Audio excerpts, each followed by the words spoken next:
Dok, ini lagi ramai sekali nih tentang permasalahan skincare ya saat ini. Kemarin beberapa influencer datang ke BPOM untuk mungkin bisa dikatakan diberikan keterangan seperti apa sih yang harus skincare ini yang baik dan bagus untuk masyarakat. Menurut dokter seperti apa sih, Dok? Ini kemarin kan BPOM tuh sudah coba menengahi atau memediasi ya, karena mungkin udah terlalu ricuh ya, ramai sekali dan keributan antar si A, si B, si C, si D, wah udahlah. Nah, jadi sama BPOM dipanggil influencer selebgram semua ya, kemudian dikasih tuh penjelasan, sharing lah, mereka saling tukar pikiran. Jadi diskusi ya, jadi itu mereka sering diskusi. Nah, jelas BPOM tuh kemarin mengatakan kalau misalnya tujuan BPOM itu sebenarnya adalah melindungi mereka sendiri. Kenapa? Karena jadi kalau misalnya kamu melakukan review atau mau testimoni itu boleh, tapi ada batas ya. Jadi bukan testimoni itu kan pengalaman kita memakai suatu produk.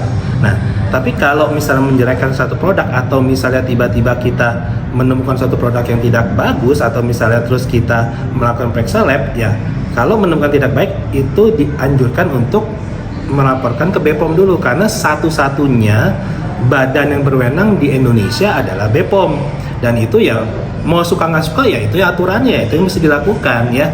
Nah kalau misalnya, tapi kan udah kita omong tuh BPOM tuh kerjanya lama segala macam. Nah kalau kayak gitu otomatis kita diskusi, kemudian kita ajak badan BPOM untuk kerja lebih cepat, lebih tanggap, dan itu caranya, tapi aturannya tetap begitu.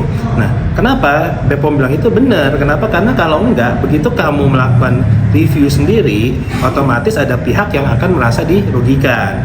Nah, hal begituan itu akan menjadi kericuhan dan sedangkan akan akhir-akhirnya berpotensi ke arah hukum.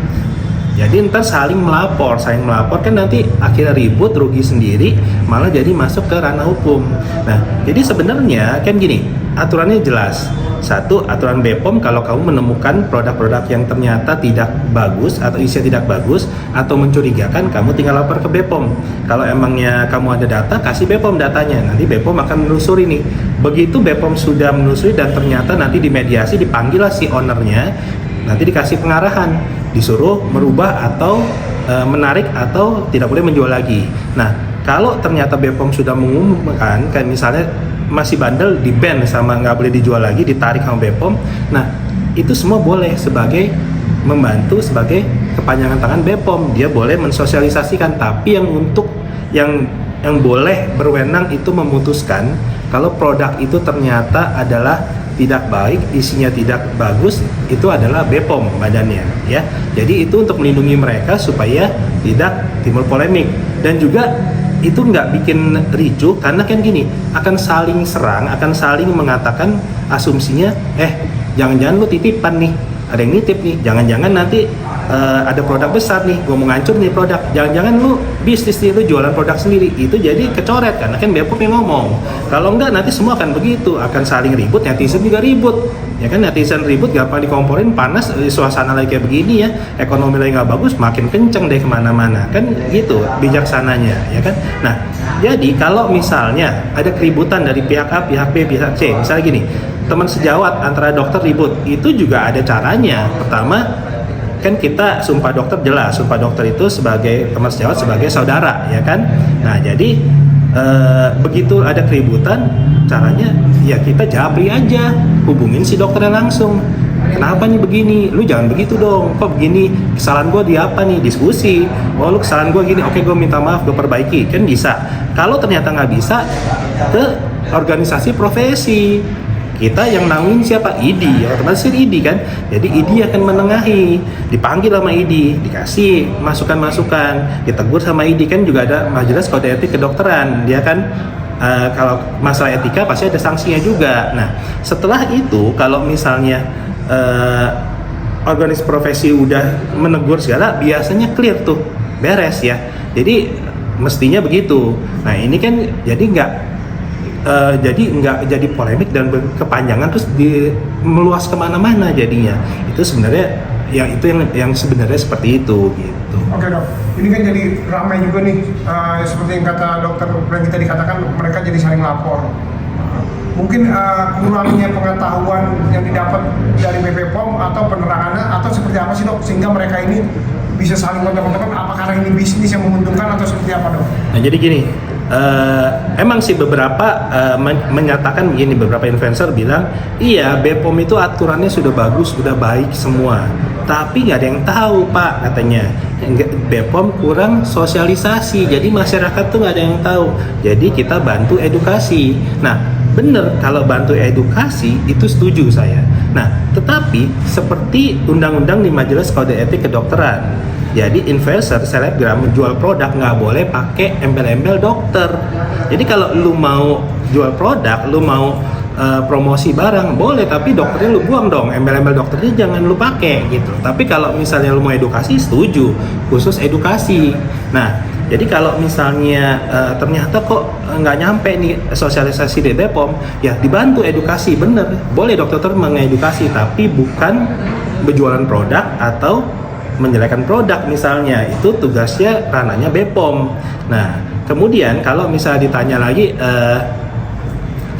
apakah dokter-dokternya pada gontok-gontokan, apa mereka tidak tahu aturannya? Oh jelas tahu. Teman-teman sejawat itu semuanya pinter-pinter, mereka tahu itu semua aturan dari ID, Majelis Kode Etik Kedokteran kan ada bukunya. Kita mau ngurus SIP, STR kan itu dipanggil semua, kumpul dulu, dikasih pengarahan segala, kemudian ada bukunya segala macam, jadi otomatis pasti tahu. Nah masalahnya cuman mau menjalankan atau enggak gitu loh. Nah kalau tidak mau menjalankan pasti ya ada konsekuensinya masing-masing gitu. Oke dok, mereview itu adalah sebagian edukasi atau sebagian seperti apa dok?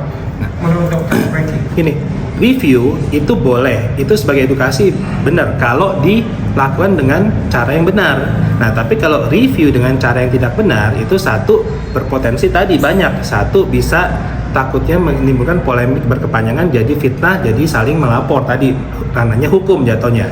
Terus kedua, review itu rentan kalau misalnya dengan cara yang tidak benar itu jadi kayak apakah ada niat bisnis ya, ataukah ada titipan, ataukah ada jadi banyak sekali pikiran opini masyarakat akan berkembang tuh, jangan-jangan ini titipan, jangan-jangan ini hanya buat bisnis aja, ini buat keuntungan sendiri, ini pansos lah segala macam. Jadi banyak kan semuanya, dan itu belum basar-basar dipakai segala macam, jadi panjang gitu.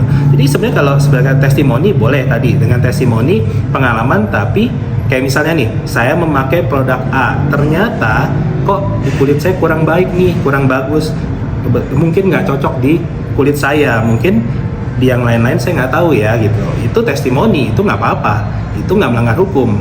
Nah tapi kalau testimoni dengan cara seperti itu aman gitu. Tapi kalau misalnya udah kayak melewati melanggar wewenang ya, kayak misalnya kita sebenarnya tugasnya BPOM, kita ambil alih nih.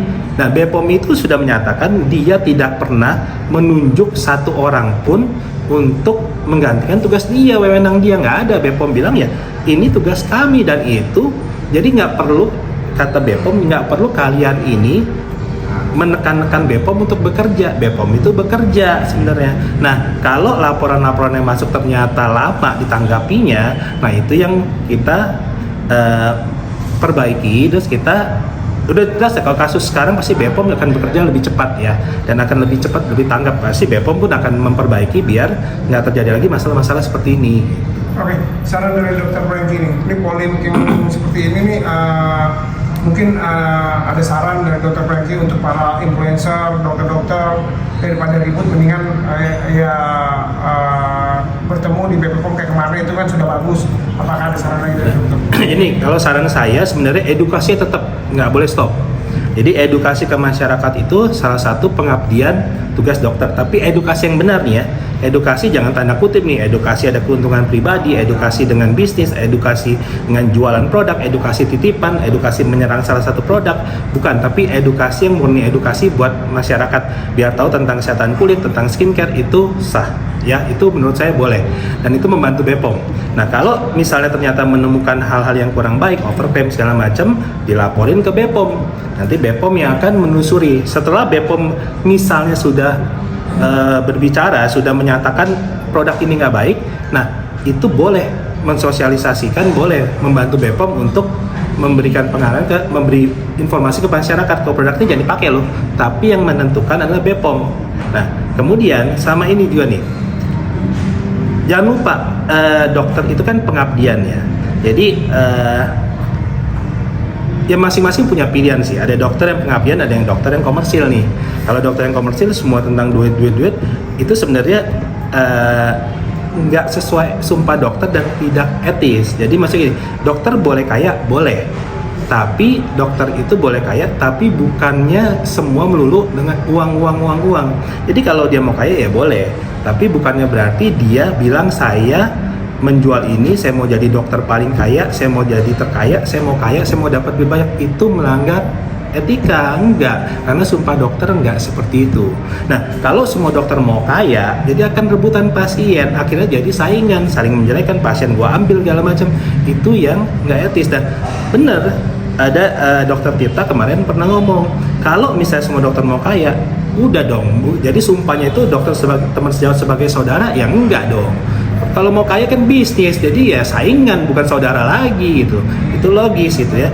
Jadi itu pilihan masing-masing, tapi yang pasti satu, ada sumpah dokter, ada peraturannya, ada aturan BPOM, ada undang-undang negara kita, undang-undang kesehatan, ada aturan dari ID, ada Majelis Kode Etik Kedokteran, dan itu sebenarnya kalau diikutin semuanya aman mestinya.